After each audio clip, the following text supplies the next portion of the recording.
ఆత్మ బంధువులందరికీ నమస్కారం.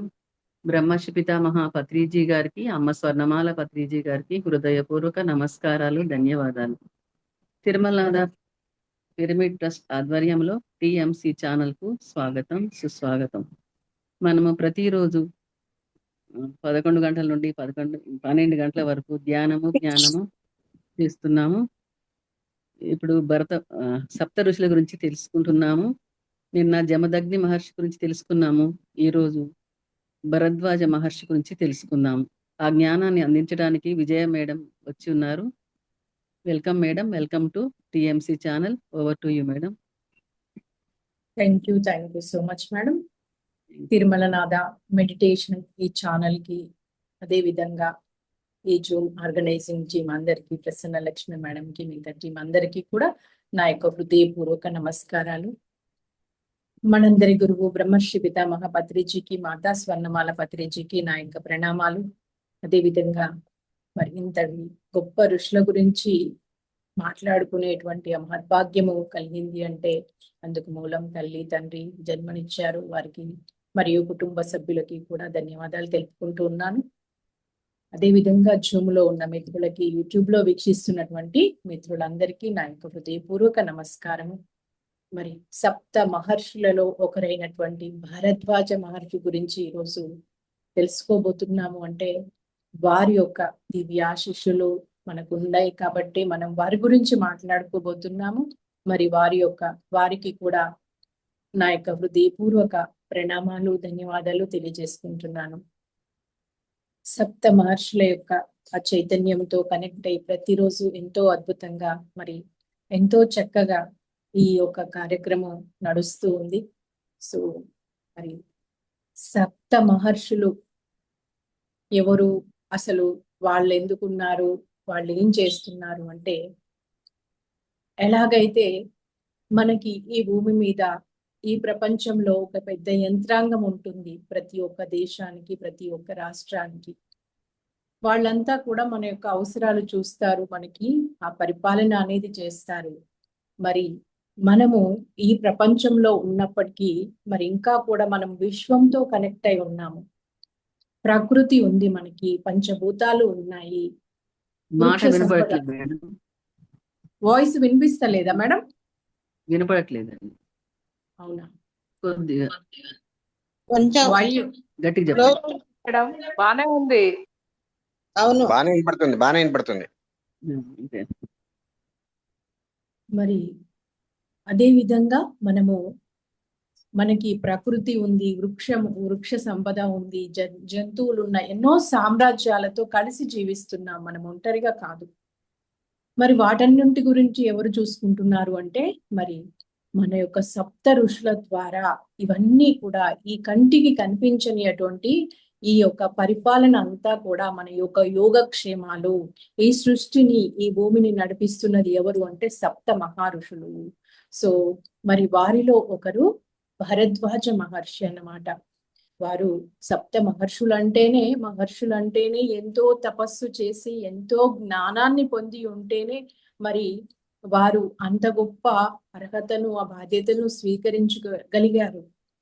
మరి అందరూ కూడా గొప్పవారే, అందులో ఎక్కువ తక్కువ అంటూ ఏమీ లేదు. ప్రతి ఒక్కరికి వారి వారి బాధ్యతలంటూ వారు కలిసి పంచుకొని మనందరి కోసం పనిచేస్తున్నవారు. మరి వారందరి పట్ల మనం ఎంతో గ్రాటిట్యూడ్ గా ఉండాలి. మన కోసం వాళ్ళంతగా చేస్తున్నప్పుడు, వేల సంవత్సరాలు కఠోర తపస్సు చేసి మరి వారి శక్తిని మనకి ఇస్తున్నారు కాబట్టే ఈరోజు మనం అందరము హాయిగా జీవిస్తూ ఉన్నాము, చక్కగా. మరి ఏసీ ఇండ్లలో ఉంటూ, కార్లలో తిరుగుతూ, రకరకాల భోగ భాగ్యాలు అనుభవిస్తున్నామంటే అక్కడ ఉండి ఆ ఋషీశ్వర్లు, యోగేశ్వర్లు మనందరి కోసం ఆ తపోశక్తిని ధారపోస్తున్నారు ఫ్రెండ్స్. మరి వాళ్ళు అంత చేస్తున్నప్పుడు మనం ఎలా ఉండాలి, వాళ్ళు మన కోసం ఏం చెప్పారు, మన ధర్మం గురించి వాళ్ళు ఏం బోధించారు, అవన్నీ కూడా మనం తెలుసుకొని ఆచరించాలి. వాళ్ళ జీవితాలను గురించి తెలుసుకోవడం ఎంతో అత్యంతమైనటువంటి ఆవశ్యకము.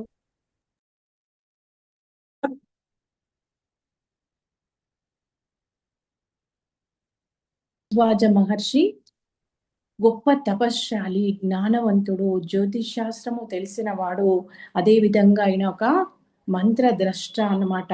మనకి మంత్రాలన్నీ కూడా ఋషుల ద్వారా అందించబడ్డాయి. అందులో భరద్వాజ మహర్షి కూడా ఒక ముఖ్యమైనటువంటి వారన్నమాట. సో మరి వారెవరు వారి జన్మ వృత్తాంతం ఏంటి అంటే, ఇంకా ఇతడు ప్రశాంత చిత్తుడు, పరమ ప్రశాంత చిత్తుడు. కొందరు ఋషీశ్వరులు ఎంతో జ్ఞానవంతులు, తపశ్శక్తి సంపన్నులైనప్పటికీ కాస్త కొందరికి కోపము, అహంకారము కూడా ఉంటుంది. కానీ ఈయన అలా కాదన్నమాట. పరమ పవిత్రుడు. మరి అలాంటి ఆ ఋషీశ్వరుడు ఎవరు ఏంటి అంటే, మనకి బ్రహ్మ మానస పుత్రులైనటువంటి అంగీరస మహర్షి మరియు వారి భార్య శ్రద్ధ, వారికి 2 పుత్రులు ఉన్నారన్నమాట. అందులో మరి దేవతలకు గురువైనటువంటి బృహస్పతి ఒకరు అయితే, ఇంకొకరు ఉతద్యుడు. ఉతద్యుడు పెద్దవాడు, బృహస్పతి చిన్నవాడు అనమాట. సో బృహస్పతి భార్య తార అని మనకి తెలుసు. అయితే ఒకసారి ఏమైంది అంటే, మరి ఈ బృహస్పతి తన అన్నగారింటికి వెళ్తాడనమాట. వెళ్ళినప్పుడు అన్నగారి భార్య పేరు మమత. అప్పుడు అన్నగారు లేరు. అయితే మమతకి ఒకానొక సమయంలో తనకి పుత్రవాంఛ కలుగుతుంది. అప్పుడు ఋషుల భార్యలు ఎలా ఉండేవాళ్ళు అంటే, ఆ భర్తనే దైవంగా భావిస్తూ ఎంతో పాతివ్రత్యంతో వాళ్ళ మాటను అనుసరించి వాళ్ళు నడుచుకునే వాళ్ళు. ఎప్పుడూ సంసారం చేస్తూ ఉండేవాళ్ళు కాదు. కేవలం పుత్ర సంతానం కోసం మాత్రమే ఆ భర్త వారికి బ్లెస్సింగ్స్ ఇచ్చేవాడు, వారికి ఆ విధంగా పుత్ర సంతానాన్ని కలిగించేవారనమాట. అదే విధంగా ఒకసారి మమత ఏం చేస్తుంది అంటే, నాకు పుత్ర సంతానం కావాలి అని చెప్పి అడుగుతుంది భర్తను. అప్పుడు ఆయన ఓకే అని చెప్పి మరి తను బ్లెస్ చేస్తాడు. ఆ రకంగా వారు సంసారిక జీవితం వల్ల తను గర్భవతి అయిందనమాట. సో ఆ టైంలో బృహస్పతి వాళ్ళ అన్నగారింటికి వెళ్తాడు. అప్పుడు వెళ్ళినప్పుడు మరి అన్నగారు ఇంట్లో లేరు. ఎక్కడికి వెళ్ళారు అంటే, తీర్థయాత్రలకు వెళ్ళారు అని చెప్పి ఆ మమత చెప్తుందన్నమాట. అప్పుడు బృహస్పతి ఓహో అలాగా అంటాడు. ఆ మమత మరి మరిది గారికి చక్కగా మరి ఎంతో అతిథి మర్యాద చేస్తుంది. అయితే ఆ సమయంలో ఆ బృహస్పతి ఆ వదినను వాంఛిస్తాడనమాట. సో తన అందానికి మోహం చెంది మరి కామవాంఛతో ఆ సమయంలో ఆ మమత ఏమంటుంది అంటే, ఇది సరి అయిన పని కాదు వదిన, అంటే తల్లితో సమానము, నీ కోరిక అనుచితమైనది అని చెప్తుంది అనమాట. అయినా కూడా అతను ఏమంటాడు అంటే, నేను చాలా బుద్ధి కలిగిన వాడిని, సో నేను చాలా జ్ఞానం కలిగిన వాడిని, కాబట్టి నాకు ఒక కోరిక వచ్చింది అంటే ఇంకా అది నాకు ధర్మ సమ్మతమే, అది తీరవలసింది అంటాడనమాట. సో ఆ రకంగా మరి ఆ మమతా గారికి ఇష్టం లేకపోయినా కూడా బలవంతంగా మరి ఆ మమతను తాను అనుభవిస్తాడనమాట. అయితే ఆమె అప్పటికే గర్భవతి కదా. ఆ లోపల ఉన్నటువంటి ఆ శిశువుకు చూడండి ఫ్రెండ్స్, మరి తల్లి గర్భంలో ఉన్న బిడ్డ బయట జరిగేటివన్నీ వింటుంది, చూస్తుంది. అందుకే ఒక గర్భవతి అయిన స్త్రీ ఎలా ఉండాలి, ఆ స్త్రీ భార్యాభర్త ఎలా ఉండాలి, ఇదంతా కూడా గొప్ప ఆధ్యాత్మిక జ్ఞానము. అది తెలుసుకొని మనం జీవించినప్పుడు మన సంతానము ఎంతో సంస్కారాలతో కూడి మనం సంతానానికి జన్మనివ్వగలుగుతాం అన్నమాట. సో ఆ బిడ్డ లోపల ఉన్న శిశువు బయట జరుగుతున్న దాన్ని చూసి తను ఎంతో ఆక్రోశించి దానిని ప్రతిఘటిస్తుందన్నమాట. సో ఆ రకంగా మరి ఆ శుక్ల వీర్యం ఎప్పుడైతే ఆ బృహస్పతి ద్వారా విడుదలైందో అప్పుడు మరి ఈ యొక్క భరద్వాజుడు జన్మిస్తాడనమాట. అంటే వాళ్ళు ఋషీశ్వరులు, గొప్ప జ్ఞానులు కదా. వాళ్ళకి నవమాసాలు మోసి కంటేనే పిల్లలు కాదు, వాళ్ళ యొక్క ఆలోచన శక్తి ద్వారానే, వాళ్ళ యొక్క భావనల ద్వారానే అప్పుడు ఆ బిడ్డల జన్మ అనేది జరిగిందనమాట. సో మరి ఆ రకంగా ఆ భరద్వాజుడి యొక్క జననం అనేది జరిగింది. చూడండి మరి దీని నుండి మనం ఏం నేర్చుకోవాలి?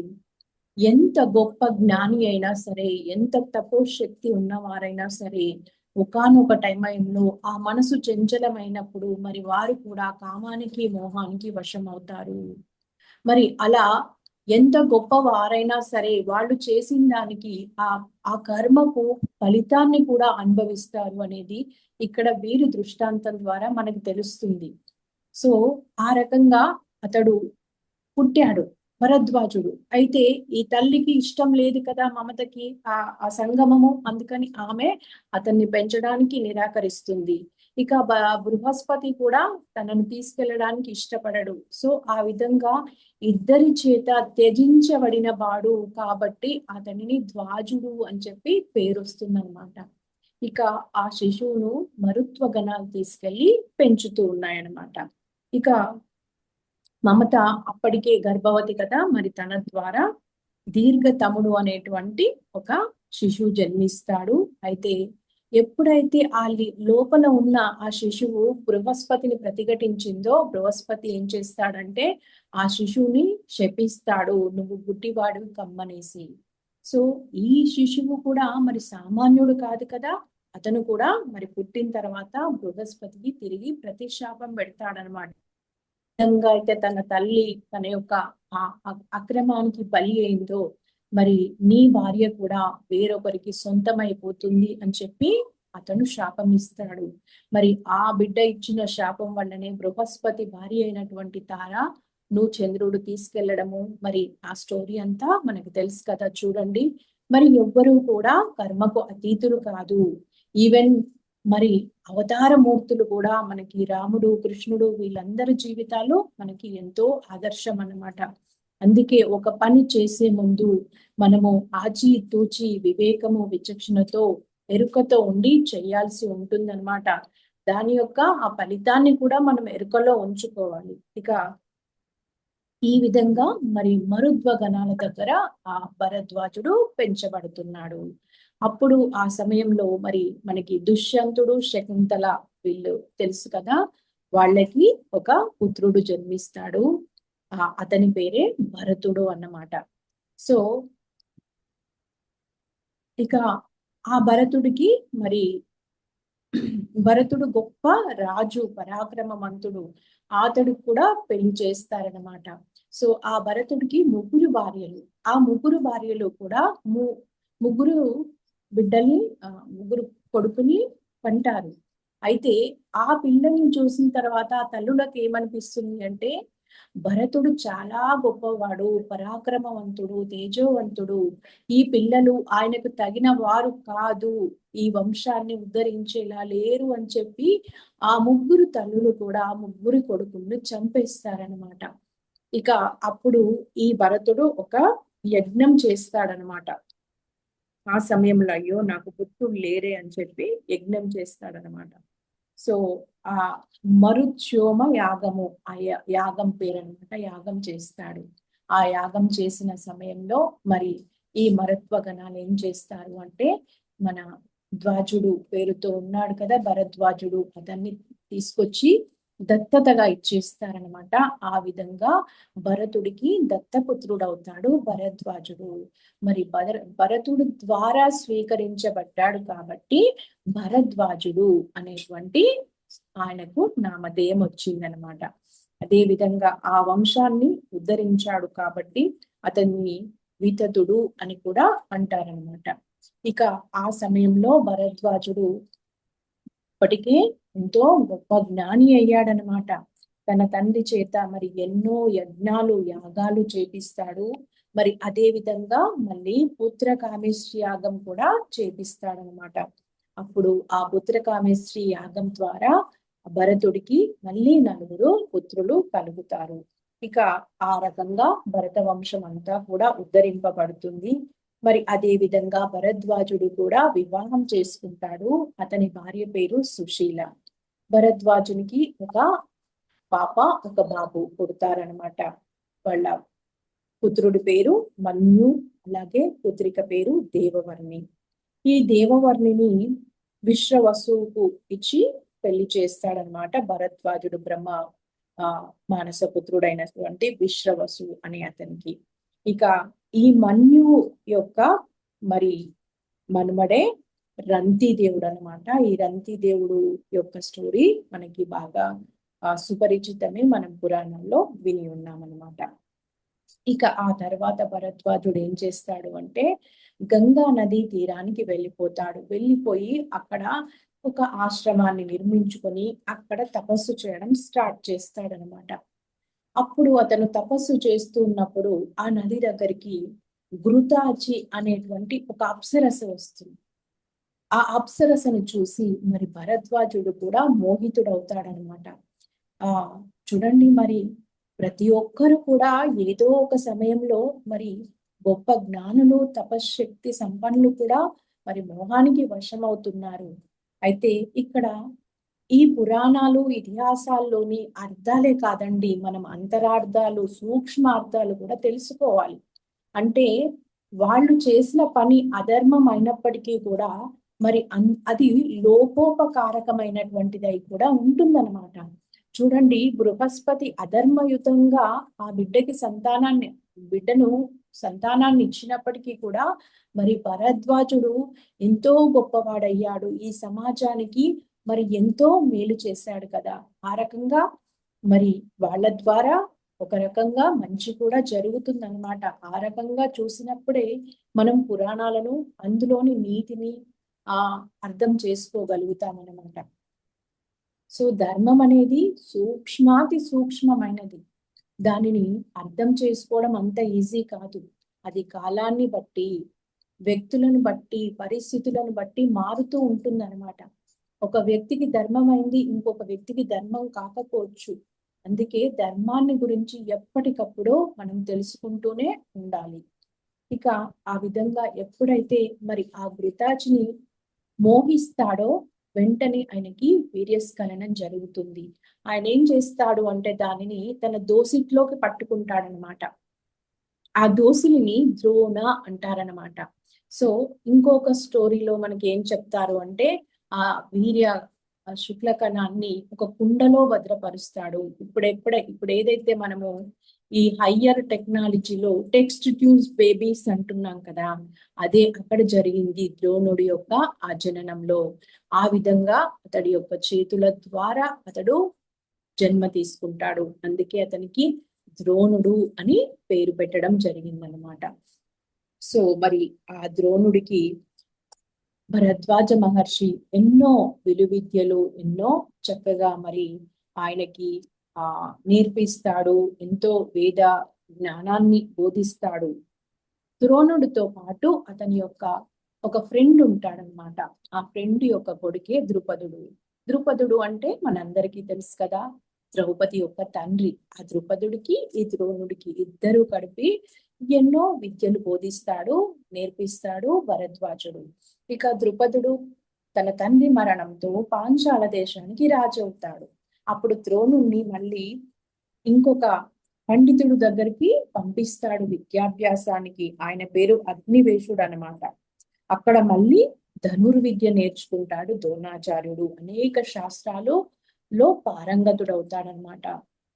మరి ఈ ద్రోణాచార్యుడే తర్వాత కాలంలో మరి ద్వాపర యుగంలో కౌరవ పాండవులకి మరి వారు గురువు అవుతాడు. అసలు ద్రోణుడు లేకపోతే, ద్రోణాచార్యుడు లేకపోతే యుద్ధమే లేదు అంటారు. మరి అంత గొప్పవాడవుతాడు ద్రోణాచార్యుడు. ఇక కొంతకాలం తర్వాత తన పుత్రుడైనటువంటి ఆ ద్రోణుడికి, ద్రోణాచార్యుడికి కూడా వివాహం చేస్తాడు భరద్వాజుడు. ఎవరితో అంటే కృపాచార్యుడి సోదరి అయినటువంటి కృపితో వివాహం చేస్తాడు. మరి ఆ ద్రోణాచార్యుడి యొక్క పుత్రుడే అశ్వత్థామ. సో మరి అశ్వత్థామ యొక్క జీవిత చరిత్ర ఎంతో మరి విశిష్టమైనది. అదే విధంగా అతని జీవితం నుండి ఎంతో నేర్చుకోవాల్సింది కూడా ఉంది. ఎందుకంటే అతడు పతనానికే ఒక మారుపేరుగా మారిపోయాడు. అతడు పెద్దగా తప్పులు చేయలేదు, పాపాలు చేయలేదు, కానీ ఒకటి రెండు చేశాడు. ఏంటంటే అతడు బ్రహ్మ శిరోనామకాస్త్రాన్ని అధర్మంగా ప్రయోగం చేస్తాడు. అస్త్రాలు అనేటివి, శస్త్ర విద్యలు అనేటివి అవి ఎంతో గొప్పవి అన్నమాట. అవి దాంట్లో ఉన్నదంతా కూడా దైవశక్తి. వాటిని ఎప్పుడు, ఎక్కడ, ఎలా ప్రయోగించాలనేది కూడా ఎంతో ఇంపార్టెంట్. సో అది ఒకటి చేస్తాడు. మళ్ళీ ఉప పాండవులను కూడా అక్రమంగా అక్కడ ఎవరూ లేని సమయంలో మరి అతడు చంపేస్తాడు. ఆ యుద్ధ కాలంలో అన్నమాట. ఈ రెండు తప్పులు పాపాలకి పరిహారాన్ని అతడు కుష్టు రోగం రూపంలో మళ్ళీ తర్వాత అనుభవించాల్సి వచ్చిందనమాట.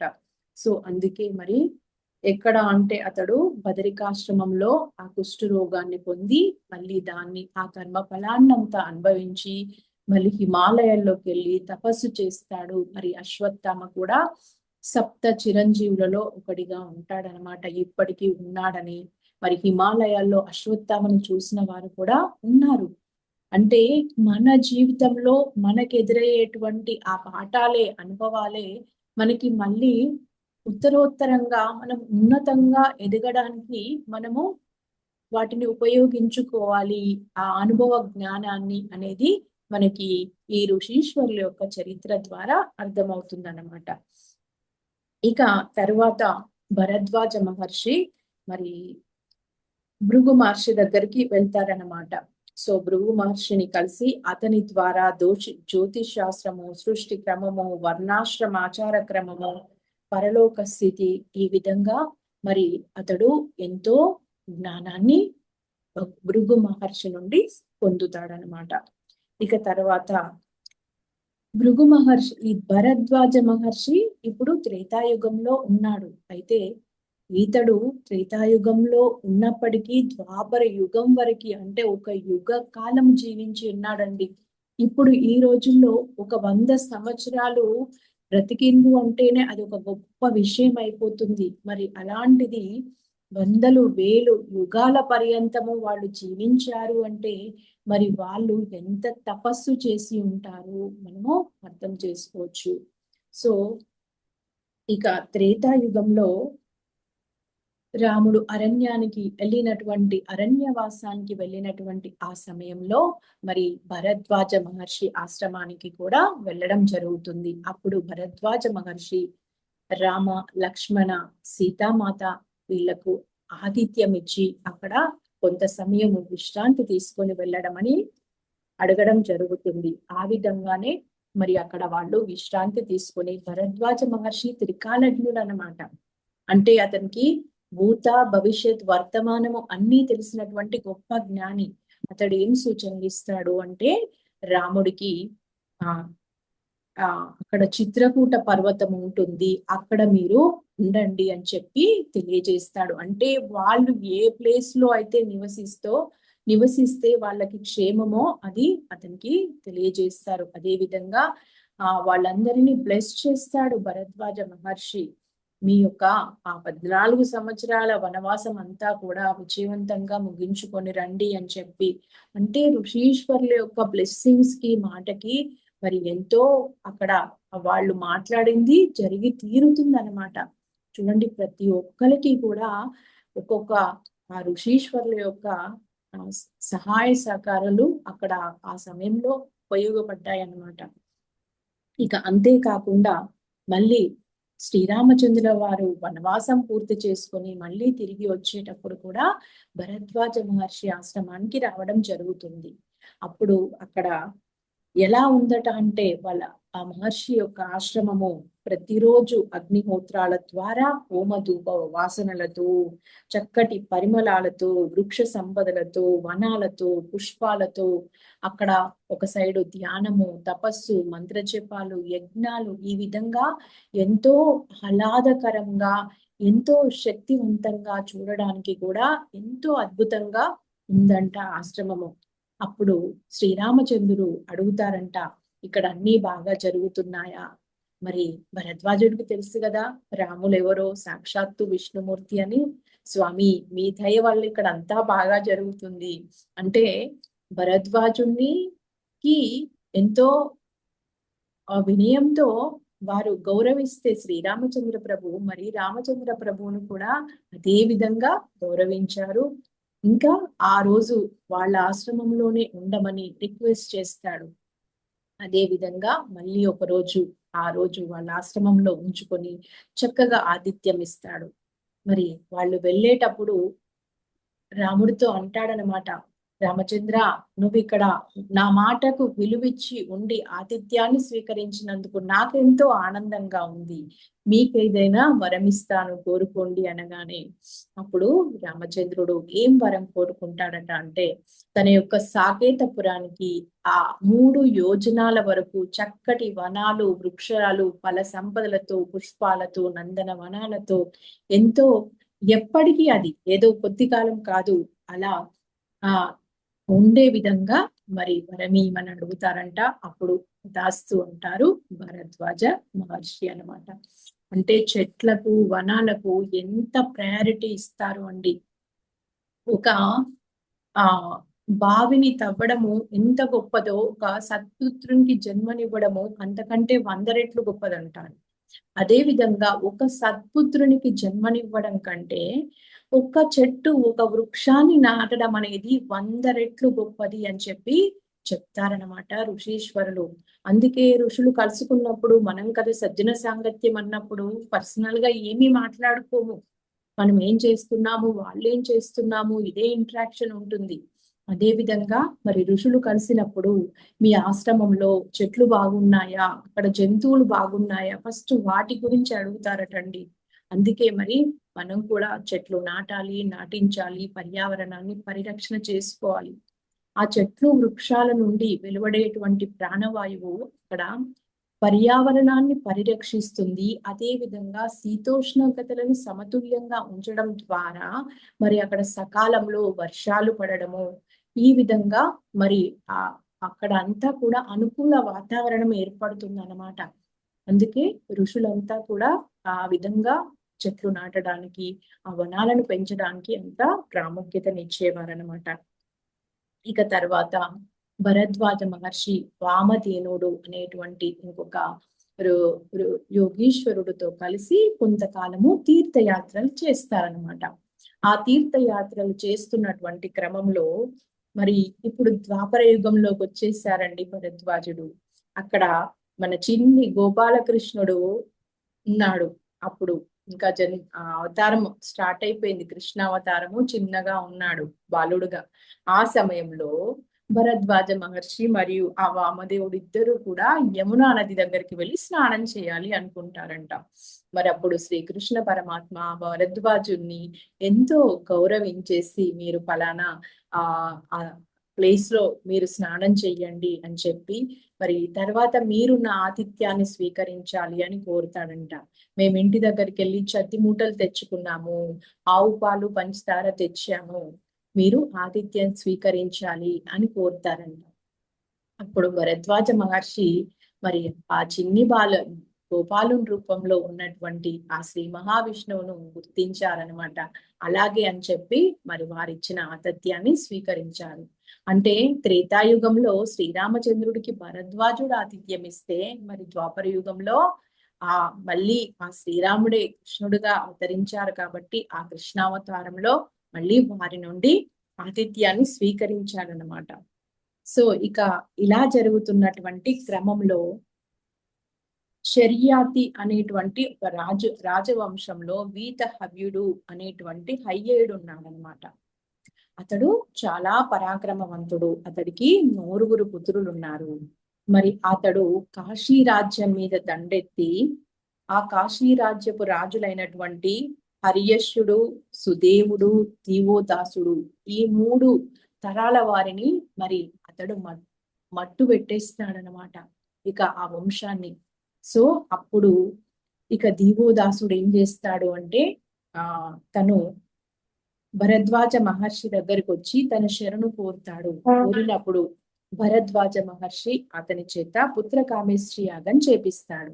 ఆ పుత్రకామేష్టి యాగంలో ప్రతర్ధనుడు అనేటువంటి పుత్రుడు జన్మిస్తాడు ఆ దీవోదాసుడికి. అతడు చాలా పరాక్రమవంతుడు, తేజోవంతుడు. అతన్ని ఎవ్వరూ కూడా ఓడించలేరనమాట. ఇక ఆ ప్రతర్ధనుడు ఏం చేస్తాడు, మళ్ళీ ఆ హైహయ్యల మీదకి దండయాత్రకి వెళ్ళి వారందరినీ ఈ ఒక్కడే ఆ 3 తరాలలో వీళ్ళ వంశాన్ని వాళ్ళు మట్టుబెట్టారు కదా, మళ్ళీ ప్రతీకారం తీర్చేసుకుంటాడు అనమాట.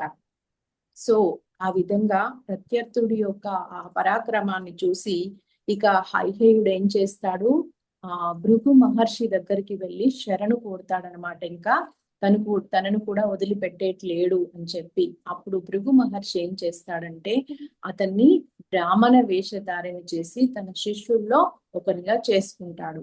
అప్పుడు ఈ ప్రతర్ధనుడు భృగు మహర్షి ఆశ్రమానికి వెళ్ళి ఇక్కడ ఒక ఐహేడు వచ్చాడా అని చెప్పి అడుగుతాడు. లేదు, ఇక్కడ క్షత్రియులు ఎవ్వరూ లేరు, ఇక్కడ అందరూ కూడా నా శిష్యులే, బ్రాహ్మణులే అని చెప్తాడనమాట. అప్పుడు ఇంకా ప్రతర్ధనుడు వెళ్ళిపోతాడు. వెళ్ళిపోయిన తర్వాత ఈ యొక్క భృగు మహర్షి చెప్తాడు, అతను ఎవరో కాదు, భరద్వాజ మహర్షి ఆధ్వర్యంలో జరిగినటువంటి యాగంలో జన్మించినటువంటి మహావీరుడు. సో మరి గురువులు అసత్యం పలకరనమాట.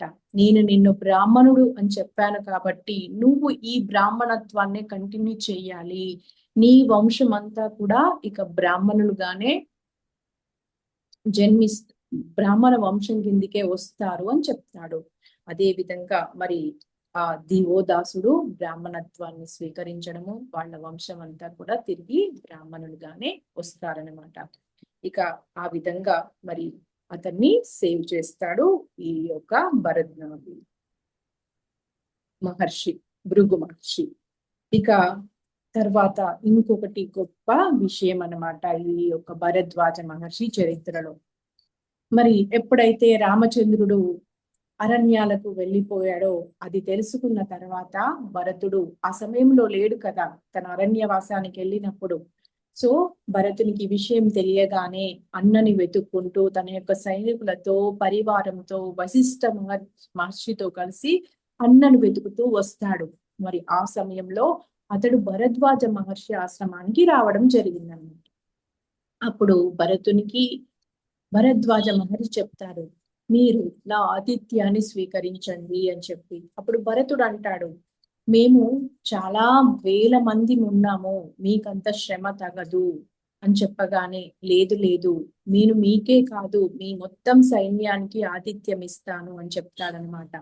చెప్పేసి మరి అప్పటికప్పుడు తను దేవతలతో సంపర్కం చెంది, కుబేరునితో సంపర్కం చెంది అతనికి అక్కడ సకల రాజ్య వైభోగాలు సమకూరుస్తూ మరి 119 రకాల ఆహార పదార్థాలు, తినేవి, తాగేవి, నంజుకునేవి, ఇలా రకరకాల పదార్థాలు ఎంతో గుమగుమలాడుతూ మరి అన్ని రుచికరంగా ఎంతో అద్భుతంగా తక్కువ సమయంలో అరేంజ్ చేస్తాడనమాట. అంత మందికి, అంటే వాళ్ళ యొక్క తపోశక్తికి ప్రతి ఒక్కరు కూడా వారి మాటకి విలువనిస్తారనమాట.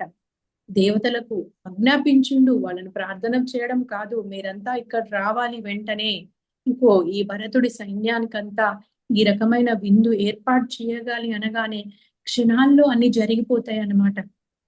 అది మరి గొప్ప భరద్వాజ విందుగా ప్రఖ్యాతి పొందిందనమాట. ఇప్పటికీ కూడా మరి ఎక్కడైనా గొప్ప విందు ఉంది అంటే అది భరద్వాజ విందు అనేసి దానికి ఒక గుర్తు చేసుకోవడం జరుగుతుంది అంటారు. అందుకే ఎక్కడైనా అన్నదానాలు జరిగినప్పుడు మరి భరద్వాజుని తలుచుకుంటే చాలు, అక్కడ ఏ కొరత లేకుండా నిర్విఘ్నంగా ఆ కార్యక్రమము అద్భుతంగా ఎంత మందికైనా ఆహార పదార్థాలు సరిపోతాయి అని చెప్తారనమాట. చూడండి, ఋషీశ్వరులు వారు జీవించిన కాలంలోనే కాదండి, తర్వాత తరాలకి కూడా వారి శక్తిని ఏ విధంగా మనకు అందిస్తున్నారు మనము తెలుసుకోవాలి. ఇక మరి మనకి మంత్రాలు అని తెలుసు కదండి. అయితే మనం ఏమంటాము, ఈ మంత్రాలకు అది దేవత, వీళ్ళు ఫలానా అని చెప్తాం కదా. అసలు ఆ దేవతలు ఎలా సృష్టించబడ్డారు అనేది ఇక్కడ మనకి చెప్తున్నారు భరద్వాజ మహర్షి చరిత్రలో. మనకి 56 అక్షరాలు ఉన్నాయి కదా. ఈ 56 అక్షరాలలోని బీజాక్షరాలను కొన్నింటిని కూర్పు చేయడం ద్వారా ఒక మంత్రం ఏర్పడుతుందంట. ఆ మంత్రానికి శక్తి సమకూరుతుంది. మరి ఆ మంత్రానికి శక్తి ఎప్పుడైతే సమకూరుతుందో మరి ఆ శక్తికి ఒక రూపాన్ని ఇస్తారంట, ఒక రూపాన్ని ఇవ్వడం జరుగుతుంది. అదే విధంగా ఒక నామాన్ని ఇవ్వడం జరుగుతుంది అన్నమాట. అంటే ఈ రకంగా ఆ దేవతలు కూడా ఈ ఋషీశ్వరుల ద్వారానే, వాళ్ళ యొక్క ఆ తపశ్శక్తి ద్వారానే సృష్టించబడ్డారు. మరి ఆ విధంగా ఈ మంత్రాలను సృష్టి చేసిన వారిలో భరద్వాజుడు కూడా ఎంతో ముఖ్యమైన వాడు, శ్రేష్ఠుడు అని చెప్తారనమాట. వీరినే మంత్రద్రష్ట అని అంటారు. దేవతలందరూ ఇక్కడ మంత్రానికి పూజ్యులు అనమాట కదా. వాళ్ళు దాన్ని సృష్టి చేసిన వారు ఋషులైతే దేవతలు పూజ్యులు. మరి ఈ విధంగా ఆ దేవతలను ఎప్పుడైతే పూజిస్తారో ఆ దేవతలు ఏం చేస్తారు, మళ్ళీ మానవులకి కావలసినవన్నీ కోరికలు తీర్చడం కానీ వాళ్ళ గురించి వాళ్ళకి సంబంధించినటువంటి ఆ సృష్టి కార్యాలన్నీ కూడా వాళ్ళు నడిపిస్తారనమాట. ఈ విధంగా యజ్ఞము యాగాల్లో మరి ఆ మంత్ర ఉచ్చారణ ద్వారా శక్తి వెలువడము, ఆ శక్తి మళ్ళీ ప్రచోపకరంగా ఉపయోగపడడం అనేది జరుగుతుంది. ఈ విధంగా మరి భరద్వాజ మహర్షికి ఎంతో మంది శిష్యులు తయారయ్యారు. ఇంకా వాళ్ళందరికీ కూడా జ్ఞానబోధ చేస్తూ మరి వాళ్ళకి ధర్మ సూక్ష్మాలు చెప్తూ ఎంతో అద్భుతంగా అతను జీవిస్తూ ఉన్నాడనమాట. ఈ వేద మంత్రాలు అనేటివి సనాతనంగా ఉంటాయి. ఇవి అంటే ఇప్పుడుండి ఒకప్పుడు లేనివి కావు, ఇవి సనాతనమైనవి, అంటే ఎప్పుడు ఉండేవి అన్నమాట. ఇక ఒకసారి శత్రుంజయుడు అనేటువంటి ఒక రాజు భరద్వాజుడి దగ్గరకు వచ్చి తనకి రాజధర్మం గురించి తెలియచేయమని అడుగుతాడనమాట. సో రాజధర్మాల గురించి, ఆర్యధర్మం గురించి ఎంత అద్భుతంగా తెలియజేస్తారో భరద్వాజ మహర్షి. మనము ఈ నానుడి వినే ఉన్నాం కదండి, శత్రుశేషము రుణశేషము ఉండకూడదు. ఇక్కడ భరద్వాజ మహర్షి చెప్పేది కూడా అదే. ముఖ్యంగా శత్రుశేషము అనేది ఉండకూడదు. అంటే ఎవరైనా శత్రువులు ఉన్నారు అంటే ఇక వాళ్ళని మూలంతో సహా వాళ్ళని మట్టు పెట్టాలి. అంటే వాళ్ళు ఒక్కల్ని వదిలేసినా కూడా వాళ్ళు ఏం చేస్తారు, మళ్ళీ వీళ్ళ మీద పగతో ప్రతీకారం తీర్చుకోవడం అనేది జరుగుతుందన్నమాట. ఇక రాజు ఎలా ఉండాలి అనే దాన్ని ఎన్నో విధాలుగా మరి ఎన్నో పక్షులు జంతువులతో వీళ్ళు ఉదహరించి చెప్తారనమాట. ఎలాగంటే రాజు మాటలు కోయిల వలె మధురంగా మాట్లాడాలి అంట. ఆయన దగ్గరికి ఒక శత్రువు వచ్చినాడు అని తెలిసినా కూడా ఆ శత్రువును వాళ్ళ యొక్క యోగక్షేమాలు విచారిస్తూ మృదు మధురంగానే మాట్లాడాలి, వారికి స్వాగతము సత్కారాలు చెయ్యాలి. మరి హృదయంలో మాత్రము వజ్ర కాఠిన్యం ఉండాలి అని చెప్తున్నారనమాట. అదే విధంగా శిక్ష, ఎవరికైనా శిక్షను శిక్షించేటప్పుడు పూర్వాపరాలు పూర్తిగా తెలుసుకొని వివేకంతో విచక్షణతో శిక్ష వేయాలి. తొందరపడకూడదు రాజు ఎప్పుడూ కూడా. ఇక శత్రుశేషం ఉండకూడదు అనే దానికి వరాహమూర్తిని మనకి ఎగ్జాంపుల్ గా చెప్తున్నారు. వరాహమూర్తి ఏం చేశాడు, ఆ భూమి అంతర్భాగంలోకి వెళ్ళి మరి కూరలతో మొత్తం తను సమూలంగా పెకిలించుకొని తీసుకొస్తాడు కదా భూమండలాన్ని, భూగ్రహాన్ని. అదే విధంగా మనము పంది చూడండి, అదేం చేస్తాడంటే గడ్డి మొక్కను పీకినప్పుడు ఆ లోపల ఉన్నటువంటి చిన్న చిన్న మరి ఆ కాయలు ఉంటాయి వేర్లకి, ఆ కాయలతో సహా తన కూరలతో పికిలించి అది తినేస్తుంది అనమాట. ఆ విధంగా ఉండాలి, శత్రుశేషం అనేది లేకుండా. అదే విధంగా రాజుకు దయా దాక్షిణ్యాలు ఉండకూడదు అని చెప్తున్నారు. ఇక్కడ మనకు ఒక ఎగ్జాంపుల్ ఏంటంటే మొఘలు చక్రవర్తి అయినటువంటి పృథ్వీరాజు తను మనకి ఒక రాజును తన మీదకి దండెత్తి వచ్చినప్పుడు 17 సార్లు క్షమిస్తాడంట. అతన్ని 17 సార్లు క్షమించడం వల్ల గోని మహమ్మద్ అంటారు కదా. సో ఆ 17 సార్లు మళ్ళీ యుద్ధం కొనసాగించడానికి ఈ పృథ్వీ మహారాజు యొక్క క్షమ అక్కడ ఎంతో ప్రాణ నష్టము, ధన నష్టము జరగడానికి కారణమైందనమాట. అంటే ఇక్కడ రాజు ఎలా ఉండాలి అంటే వ్యక్తిగతంగా తన ఆధ్యాత్మికంగా ఉండొచ్చు, కానీ రాజరిక పాలనకు వచ్చేసరికి మాత్రము అక్కడ లౌకికంగా ఉండాలి. ప్రజలందరినీ దృష్టిలో పెట్టుకొని తను నిర్ణయాలు తీసుకోవాలి, తను అమలు చెయ్యాలి అని చెప్పి చెప్తున్నారు. ఇక పాండ్యరాజు ఒక ఉదాహరణ కూడా చెప్తున్నారు. తను ఎలాగైతే దయను దాక్షిణ్యం వహించి క్షమించేసి శరణు అనగానే క్షమించడం వల్ల ఏం జరిగింది అనేదానికి. సో ఆ పాండ్యరాజు దగ్గరకంట ఒకసారి 3 రాజులు దండేస్తూ వస్తారంట.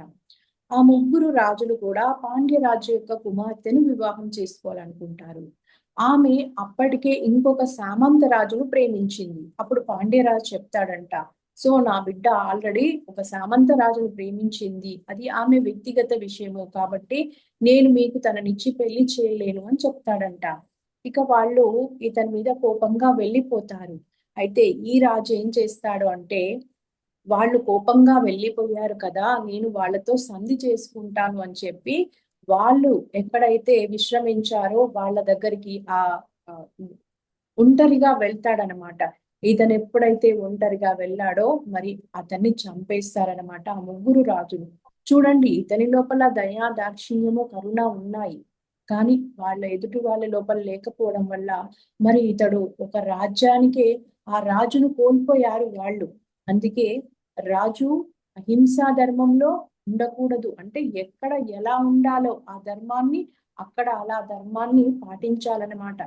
ఇక్కడ అహింసా పరమో ధర్మ అనేది గొప్ప వాక్యం అని మనందరికీ తెలుసు.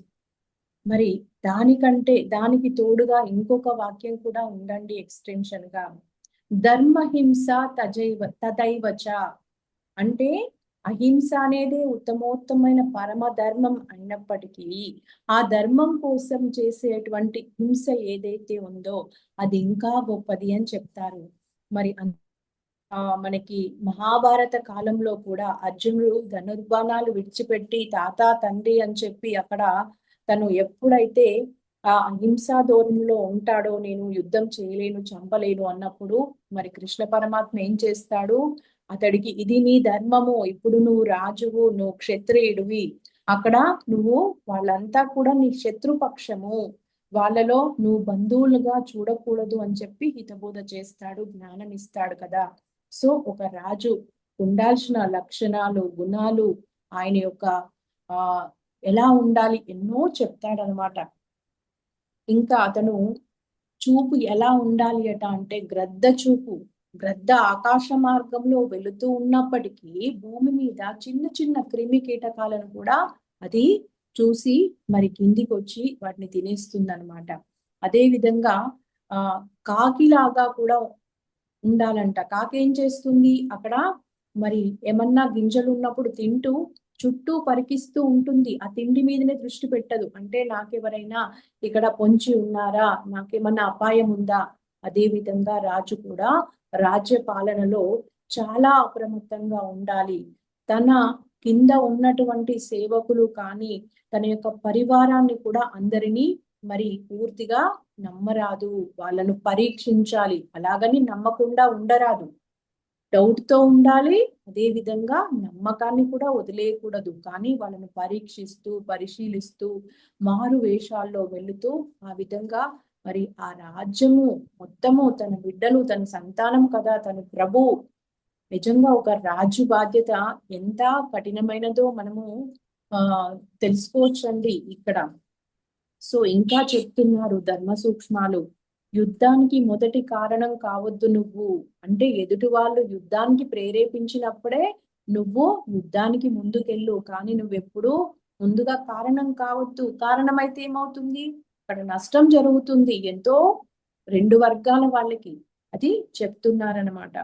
ఇంకా ఇలా ఎవరైతే మరి అహింసలో దయా దాక్షిణ్యము కరుణతో ఉంటారో వాళ్ళు రాజరికానికి తగరు. వాళ్ళు చక్కగా మరి వాళ్ళు అడవుల్లోకి వెళ్ళి తపస్సు చేసుకొని చక్కగా ముక్తి మోక్షము ఆ దైవానుగ్రహానికి వాళ్ళు పాత్రులు కావచ్చు అని చెప్పి చెప్తున్నారనమాట. రాజుగా ఉండాలి అంటే మరి కొన్ని ఆర్య ధర్మాను ఎంతో గొప్పది అని చెప్తున్నారు. సో ఆ రాజు తప్పకుండా ఆ ధర్మాలకు కట్టుబడి తాను ధర్మపాలన చెయ్యాలి అన్నమాట. ఇంకా శత్రువు వచ్చినప్పుడు మేరు పర్వతం వల్ల నిశ్చలంగా ఉండాలంట, గంభీరంగా ఉండాలంట, టెన్షన్ పడకూడదు. ఇక్కడ మనకి ఒక పత్రి సార్ కూడా ఎప్పుడూ ఒక స్టోరీ చెప్తారనమాట. ఒక మహమ్మద్ అనే వ్యక్తికి ఒక నాస్తికునికి మధ్య యుద్ధం జరిగినప్పుడు ఆ మహమ్మద్ను కింద పడవేస్తాడు. ఆ నాస్తికుడు పడవేసి అతని మెడ మీద కత్తి పెట్టి ఇప్పుడు నిన్నెవరు రక్షిస్తారు అనగానే అతను ఆ టైంలో కూడా ఎంతో నిశ్చల స్థితిలో ఉండి నాకు నా అల్లా ఉన్నాడు, నా అల్లా రక్షిస్తాడు అని ఆ స్థిరత్వంతో గంభీరంగా ఉన్నప్పుడు అతని చేతి వంకి అతని కత్తి పడిపోయింది అని చెప్తాడు. అదే విధంగా రాజు కూడా ఎప్పుడు ధైర్యంతో ఉండాలి, సాహసంగా ఉండాలి. అదే విధంగా ఎంతో మరి తెలివితేటలతో ఉండాలి, పరాక్రమవంతుడుగా ఉండాలి అన్నమాట. ఎప్పుడూ కూడా మరి ఒంటరిగా ప్రయాణం చెయ్యరాదు. అదే విధంగా ఒక్కొక్కసారి భటులు వారి కింద పరివారం కూడా అతనికి కొన్ని సూచనలు ఇస్తారు, అవి పాటించాలి.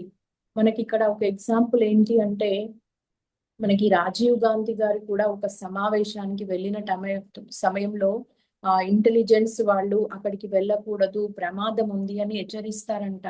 కానీ లక్షల మంది నా కోసం వెయిట్ చేస్తున్నారని చెప్పి వాళ్ళ మాట వినకుండా వెళ్ళినప్పుడు మరి అక్కడ ఏం జరిగింది? అక్కడ బాంబ్ బ్లాస్టింగ్ జరగడము, అతడు మరణించడం జరిగింది కదా. అతడు ఒక వ్యక్తి కాదు, అతడు ఒక అధినేత కాబట్టి అతని అవసరము ఆ దేశానికి ఉంది. కాబట్టి వారి ప్రాణం అనేది ఎంతో ముఖ్యమైనదనమాట. ఇక రాజు ఎప్పుడు శూన్య గృహం ఉంది, ఎవరైనా ఏమన్నా ఇస్తున్నామంటే తేండి ఇక్కడ ఈ గది ఖాళీగా ఉంది, ఆ గది ఖాళీగా ఉంది అని చెప్పి ఆ ధనము, ధాన్యాలు, రత్నాలు, రాశులు అన్నింటినీ కూడా ఎప్పుడు కూడా సమకూర్చుకునే దాంట్లోనే ఉండాలంట. ఎందుకంటే మళ్ళీ అవన్నీ కూడా మళ్ళీ ప్రజలకి ఉపయోగపడుతుంది కదా ఆ ధనం అంతా. అదే విధంగా విశ్వాసంలో కుక్కలాగా ఉండాలి. అయితే ఈ విశ్వాసం అనేది ఎవరి పట్ల ఉండాలి అంటే తన యొక్క పెద్దల పట్ల, గురువుల పట్ల, దైవం పట్ల ఉండాలి. తన కింద ఉండే వాళ్ళ పట్ల విశ్వాసం అక్కర్లేదు, తన కింద ఉండే వాళ్ళ పట్ల అభిమానం ఉండాలి, వాళ్ళ పట్ల తగినటువంటి వాళ్ళకి ఆదరణ ఉండాలి అని చెప్పి ఈ విధంగా మరి ఎన్నో ధర్మ సూక్ష్మాలను చెప్పడం జరిగిందనమాట ఆ శత్రుంజయుడు అనేటువంటి ఆ రాజుకు. ఇది ఒక మరి గొప్ప వీరు రచించినటువంటి ఒక శాస్త్రంగా మారిపోయింది భరద్వాజుడిది. ఈ చెప్పినటువంటి ఈ విషయాలన్నీ కూడా ఒక గ్రంథంగా వచ్చిందనమాట. సో ఇక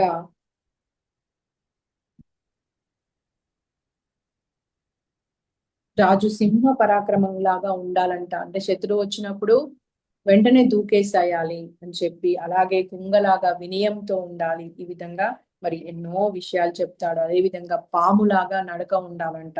ఇక్కడ సర్పము అంటే వేగము అని అర్థం అంట. సో వేగంగా అంటే క్షణకాలంలోనే అతడు ఆ పాము ఏం చేస్తుంది, మనం ఇలా చూసి అలా చూసేసరికి మాయమైపోతుంది. ఇంతటి ఆ సర్ప వేగము ఉండాలి అని చెప్పి చెప్తున్నారనమాట.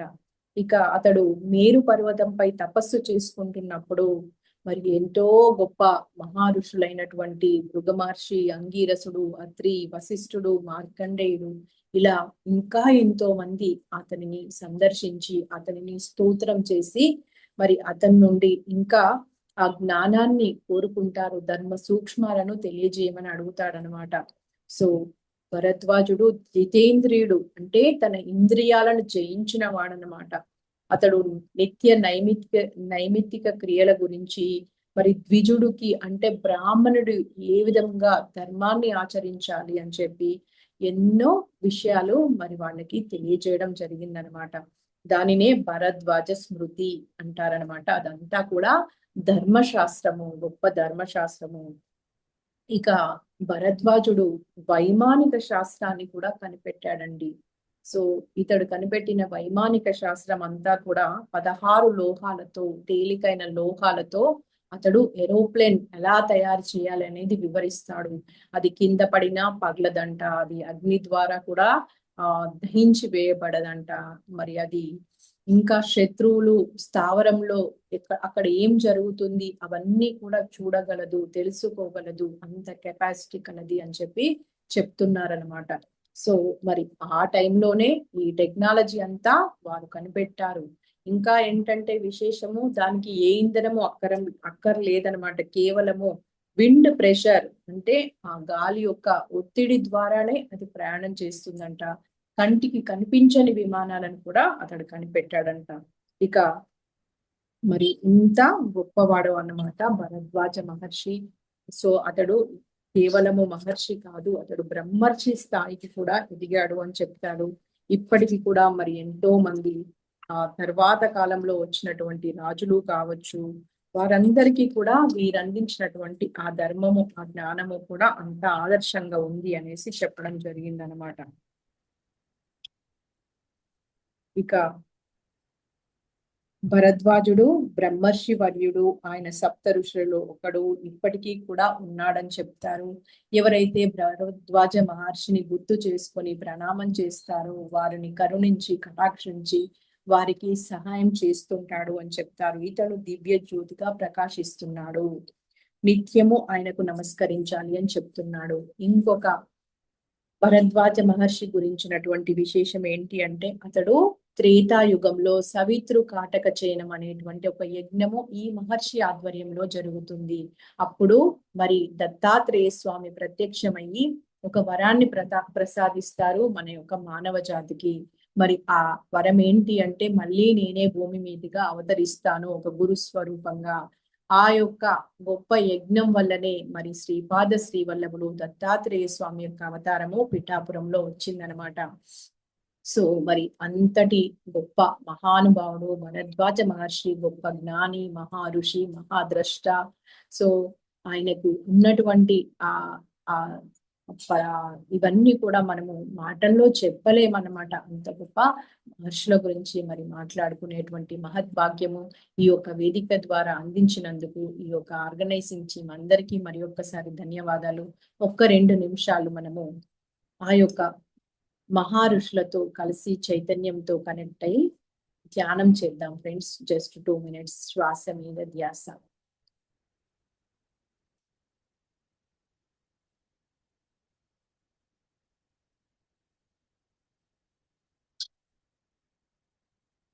ప్రస్తుత సమయంలో మన యొక్క ఈ భూమి మీద ఉన్నటువంటి కాలమాన పరిస్థితుల్లో